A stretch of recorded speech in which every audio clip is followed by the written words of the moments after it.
SIR এর পর NRC করবে, আমাদের জেলে ভরার পরিকল্পনা, জেলে ভরতে পারবেন না, রুখে দাঁড়াবো। বিজেপিকে নাম না করে চ্যালেঞ্জ অনুব্রত মণ্ডলের।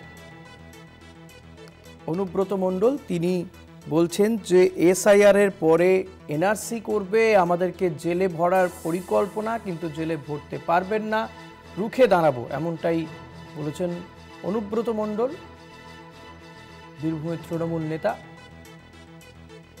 অনুব্রত মণ্ডলের বক্তব্য শোনাবো আপনাদের। আমাদেরকে তাড়াতে পারবেন না, আমাদেরকে জেলে রাখতে পারবেন না।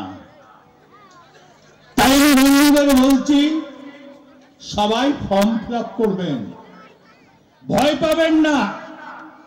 আসামে যেটা বলেছিল, হিন্দুদের ভয় নাই, মুসলিমদের ভয়, ভুল ধারণা।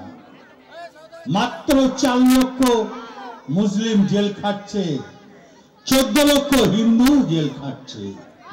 তাই এই কারণেই বলতে এসছি, এসআইআর কাউকে বাদ দেবেন না, যে যেখানে আছে সবারই ভোটের নাম তুলে দেবেন। কারণ আমাদের হাতিয়ার মমতা ব্যানার্জি।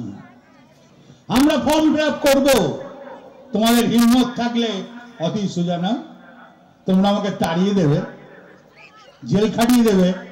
আর আমার এই মাটিতে জন্ম, এই মাটিতে আমার মা বোনের জন্ম, আমরা ছেড়ে দেব? রুখে দাঁড়াবো, ভয় পাবো না।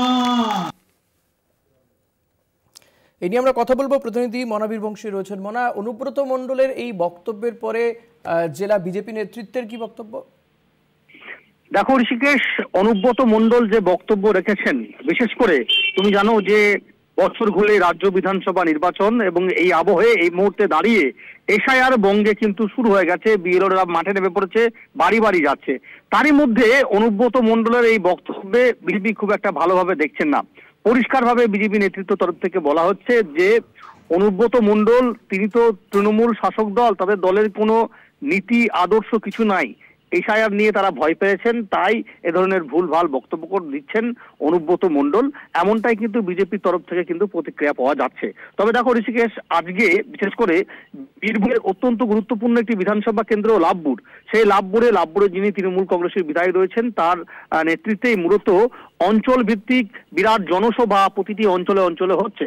আজকে আমরা দেখলাম যে দ্বারকা গুরুত্বপূর্ণ একটি অঞ্চল, সেখানেই তৃণমূলের বড় একটি জনসভা সেখানে ছিল এবং সেটা অবশ্যই 2026-এর যে বিধানসভা নির্বাচন সেটিকে সামনে রেখে সেখানে আমরা দেখলাম সংশ্লিষ্ট বিধায়ক, লাভপুরে তৃণমূল কংগ্রেসের ব্লক সভাপতি অরুণ চক্রবর্তী থেকে শুরু করে সকলেই নেতৃত্ব ছিলেন এবং সেখানেই অনুব্রত মণ্ডল বক্তব্য রাখতে গিয়ে কার্যত নাম না করে কেন্দ্রের যে শাসক দল বিজেপিকে কিন্তু এক হাত নিলেন, সেটা বলা যেতে পারে। এবং এটা সম্পূর্ণ প্রসঙ্গ কিন্তু এসআইআর।